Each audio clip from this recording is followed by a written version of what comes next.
Hi guys, Josh here. 2025 might be the best year we've ever had for farming games, and this is not just something I would say lightly every year, I am so serious. 2024 was good for indie games. We had Fields of Mistria and Ova Magica in early access. Echoes of the Plum Grove and Little Known Galaxy were great, but there was nothing that really stuck with me. I like to play my farming games for hundreds of hours, and I didn't get that last year.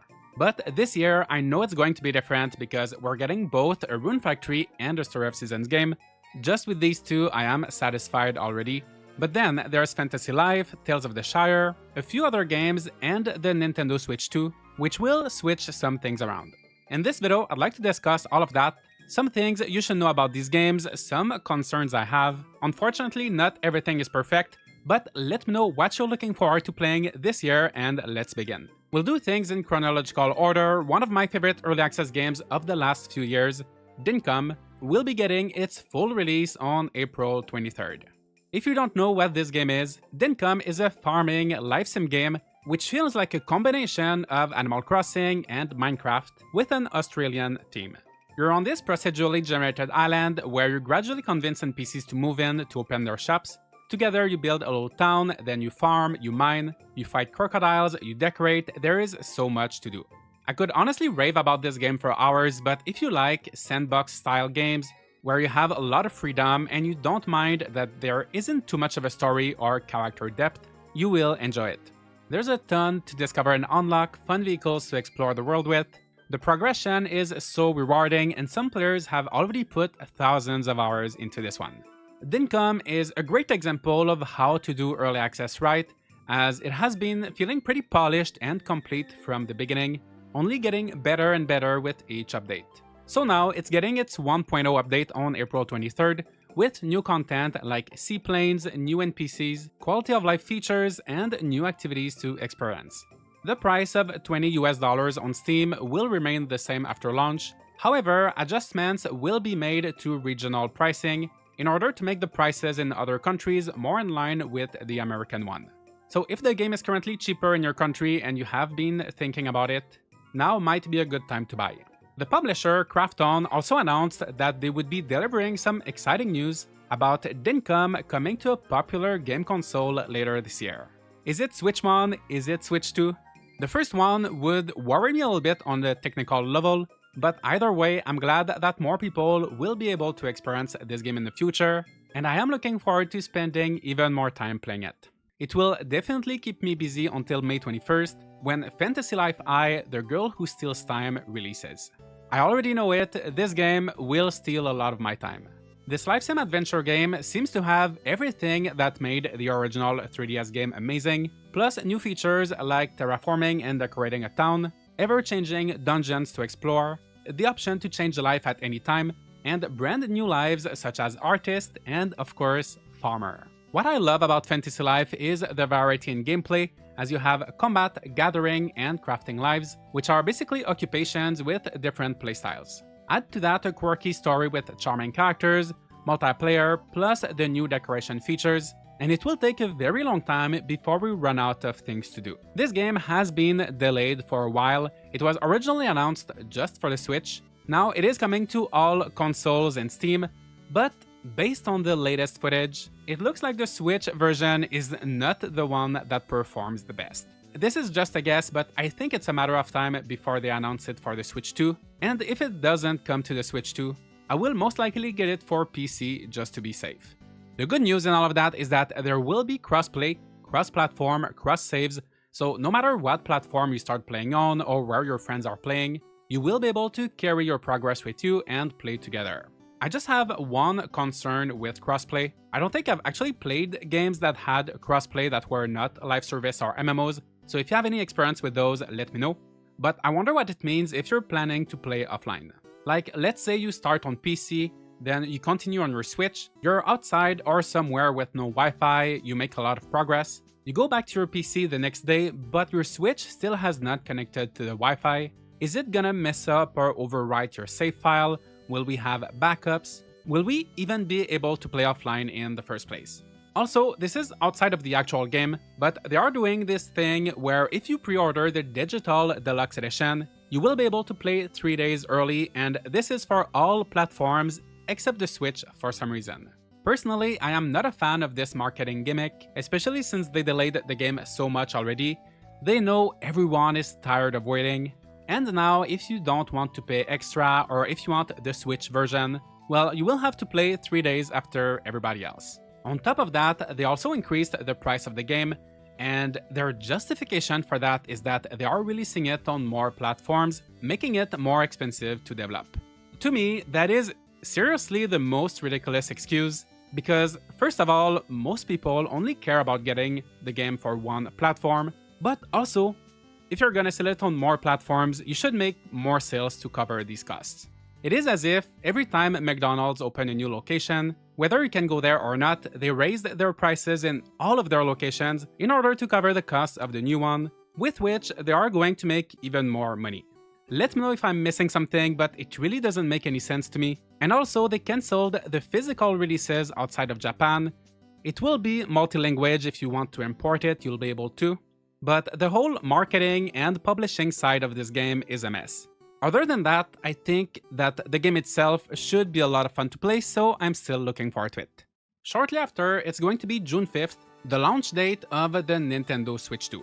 With that, we're going to get a few games. This first one I have mixed feelings about. I considered putting it in a separate video, but I need to talk about it now. Survival Kids is the game that not only broke the Nintendo Direct, it literally froze the broadcast if you were watching it on the Nintendo of America channel, but it's also potentially breaking an iconic series. I didn't connect the dots right away, but Survival Kids was a pioneer of the survival genre starting on the Game Boy Color and later on the DS and Wii, with the English name changing to Lost in Blue. I mostly played the first Lost in Blue on the DS, and it was such a fun yet challenging game, combining survival, adventure, puzzle. You were this boy stuck on an island with this girl, and you had to gather resources for both of you, slowly upgrade your home, explore new areas, hunt. It was a great experience about surviving on a tropical island, and there were no other games like it at the time. Now, Survival Kids is coming back, but it's multiplayer, very bright and cheerful, fast-paced. The mood is the complete opposite of the original. It looks like a cheaper version of Luma Island or Fae Farm, which are very casual, cozy, simple. And I'm not saying this game won't be fun, but I've been wishing for a revival of this series for so long, and to see it come back like this, I'm worried we won't ever get a proper, real Survival Kids or Lost in Blue again. It feels like they just saw all of these other games becoming popular in the last few years, and instead of adding to their original formula that was amazing, they decided to simply copy what others were doing, removing all of the unique things this series had. That is truly a shame. I will still try the game, but I will probably spend a lot more time on this next one releasing the same day. Yes, Rune Factory Guardians of Azuma will also be releasing on June 5th. This game does not need much of an introduction at this point. I made a video on 10 reasons why I think it will be better than Rune Factory 5. You can watch that if you'd like, but long story short, it is a spin-off of the Rune Factory series, taking place in a new region inspired by Japan. And one of the big features this time is we'll get to rebuild 4 different villages, customize them, recruit villagers, and visually, clearly, there is a big upgrade.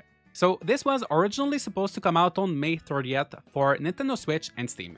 But with the announcement of the Switch 2 releasing on June 5th, they revealed that the game would be coming to that new console, and they pushed back the release to be on that date for all platforms. I think it makes a lot more sense than having 2 releases 6 days apart, and there won't be that many different games at launch for the Switch 2, so just the fact that Guardians of Azuma will be an option for anyone deciding to buy the console should be a great way to introduce the series to a lot of new players.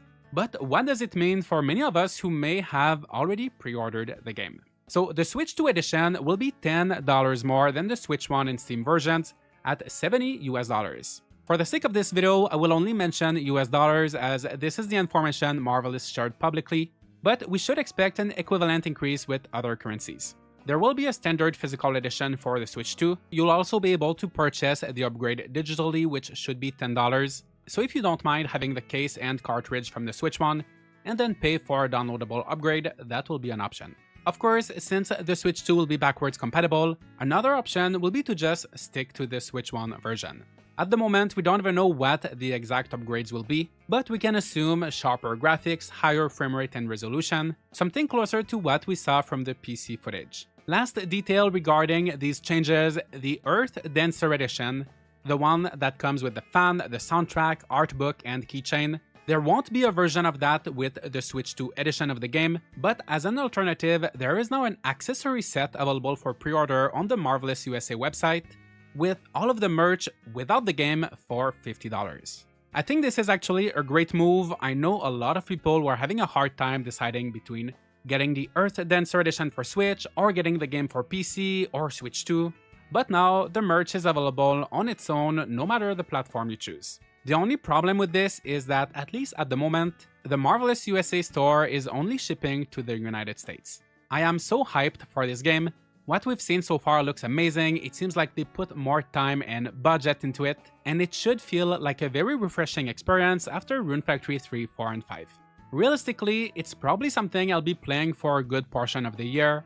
There's always so much to do in Rune Factory, optional grinding and endgame content should be there. But if I need a break this summer, on July 29th, we'll be getting Tales of the Shire for Steam, Xbox Series X and S, PlayStation 5, Switch. Just like Fantasy Life, they have been delaying this game a few times, and I wouldn't be surprised if it also came to the Switch 2. It was originally planned to release for mobile as well through Netflix Games, but it looks like that is no longer happening. I actually got to play a preview build of this game back in September 2024, just a few months before it was supposed to release. I will have a link to that video if you'd like to see more, but here are my first thoughts. I think they did a great job immersing you into the world with the environments, the characters, and the overall atmosphere. In terms of gameplay, the main focus is the cooking. You host parties, and you have to pay attention to the ingredients you use, the flavors, to make sure that they match the preferences of your guests. That was very interesting, at least for the few meals that I got to make in the preview. And when it comes to gathering ingredients, you garden, fish, forage, and to me all of it was fairly simple, but it felt nice. The house customization was impressive with tons of options and freedom. Overall, I think this game will be fun for a while, but I am worried things might become a bit stale or repetitive over time. I could see myself enjoying this for maybe 20 hours. If more features get introduced, maybe 30 to 40 or one full playthrough, which, don't get me wrong, is a good amount of time. But just based on my first impressions, I don't think it's a game I'll be playing over and over again. Like I did with Fae Farm, I'll probably just play through it once, enjoy it somewhat enough to finish it, then move on. I would love to be proven wrong. I think it's going to be fine, just not my game of the year, and it should fit in nicely as something light between Rune Factory and what is now my most anticipated game of 2025. On August 27th, Story of Seasons Grand Bazaar will make its way to Steam, Switch 1, and Switch 2. If you're not familiar, this is a remake of Harvest Moon Grand Bazaar for the Nintendo DS. In this game, there is a bazaar every week where you sell your products and do most of your shopping, and then over time the bazaar upgrades, it becomes more popular, new shops open. There's a very satisfying loop and it feels different from a lot of the other games in the series. I have a few streams of the original DS game on my channel. I am playing through it right now. I also have videos keeping up with everything we know so far about the remake, so I will put all of those in the description. Like with Rune Factory, the physical standard edition will be an extra $10 for the Switch 2, so $60 US, which is still a bit cheaper than Rune Factory. Also, this time, the physical limited edition, which has the soundtrack, art book, poster, and plushie, will be available for both Switch 1 and Switch 2. From what we've seen so far, it should be running fine on the original Switch. I still think I'll get it for the Switch 2 just for a little boost, but also I have a few wishes for that Switch 2 edition. In the original game, you had this huge board on your farm where you could draw using the touchscreen of the DS. Based on the trailers they've shown, it doesn't seem like that's coming back, and I get it for the Switch, but with the Joy-Cons of the Switch 2 that can function like a mouse, I think it would be such a missed opportunity to not bring that drawing mechanic back. Also, on the DS, you could blow into the microphone to make your windmills spin faster. There is no mic on the Switch 1, but there is one on the Switch 2, so why not bring that back as well? I feel like for an extra $10, these would be fun to have, but if I'm being very realistic, I am not expecting too much. Other than that, even though it is a remake, some things are being removed or changed, and more interestingly, they are also adding a ton of new content and features, which should hopefully make it feel more like a brand new game, as opposed to, let's say, Story of Seasons: A Wonderful Life, where things were a bit limited still and you could feel that it was based on a 20-year-old game. I'm just so excited to play this, and honestly, with all of the games I talked about so far, which doesn't even cover the end of the year where I'm sure there's gonna be a lot more, on top of that, there will be tons of indie games in between. Really, there should be something for all the lovers of farming and life sim games. I made a poll recently on a community post asking if you were more excited for Guardians of Azuma or Grand Bazaar. 52% of you said Guardians of Azuma, 48% Grand Bazaar, so it is very close. I love to see the excitement, and I can't wait for all of us to experience these new games. Overall, I think it's great that we're getting more options within this genre, games with bigger budgets, and while it is hard to see some of these prices going up, luckily a lot of these farming sims tend to offer a ton of content and a good replayability, which is part of why I love them so much.